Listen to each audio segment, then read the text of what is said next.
L'imitation de Jésus-Christ, livre 4e, chapitre 17. Du désir ardent de recevoir Jésus-Christ. Le fidèle. Seigneur, je désire de vous recevoir avec une grande dévotion et un ardent amour, avec tout le zèle et toute l'affection de mon cœur, ainsi que plusieurs saints et plusieurs personnes pieuses ont désiré le faire dans la communion, lesquels vous ont été si agréables par la sainteté de leur vie, et qui ont eu une dévotion si fervente. Ô mon Dieu, amour éternel, mon unique bien et ma félicité sans bornes, je souhaite de vous recevoir avec autant de zèle et de respect qu'ait jamais pu en avoir et en ressentir aucun de vos saints. Et quoique je sois indigne d'avoir tous ces sentiments de dévotion, je vous offre néanmoins toute l'affection de mon cœur, comme si j'avais moi seul tous ces désirs ardents, qui vous sont si agréables. Mais je vous présente encore et vous offre avec un profond respect et une extrême ardeur tout le bien qu'une âme pieuse peut concevoir et désirer. Je ne veux me réserver rien, mais vous faire volontiers et du meilleur de mon cœur le sacrifice de moi-même et de tout ce qui m'appartient. Mon Seigneur et mon Dieu, mon Créateur et mon Rédempteur, je désire vous recevoir aujourd'hui avec la même ferveur, le même respect, les mêmes désirs de vous louer et de vous honorer, la même reconnaissance, la même dignité, le même amour, la même foi, la même espérance, la même pureté, que vous désira et vous reçut votre très sainte mère, la glorieuse Vierge Marie,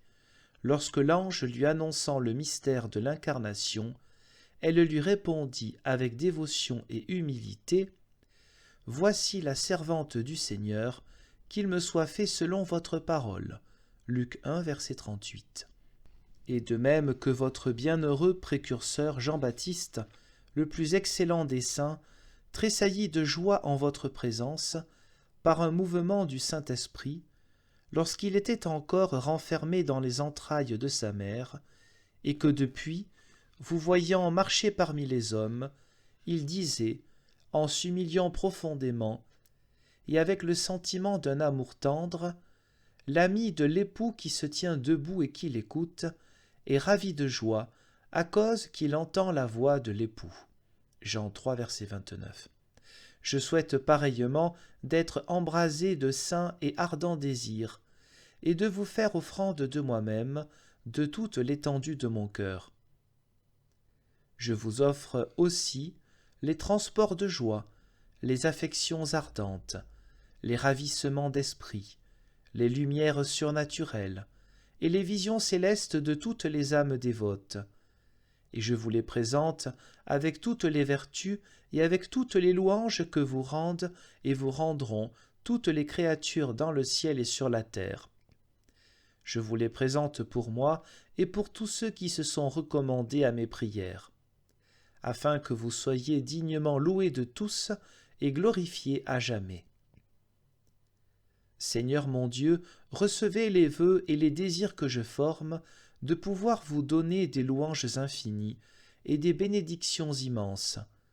lesquelles vous sont justement dues à cause de votre grandeur ineffable. C'est ce que je vous rends et que je désire vous rendre chaque jour et à chaque moment.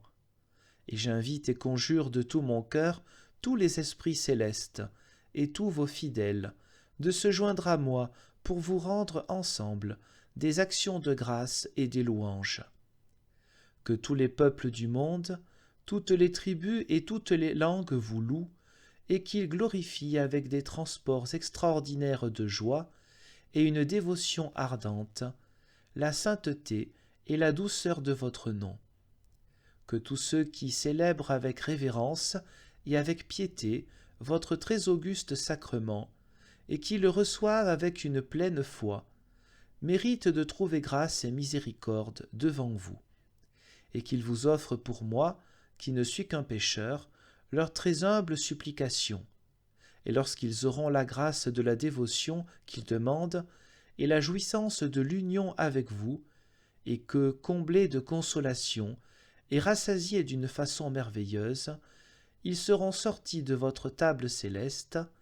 qu'ils daignent se souvenir de moi qui suis dans la pauvreté.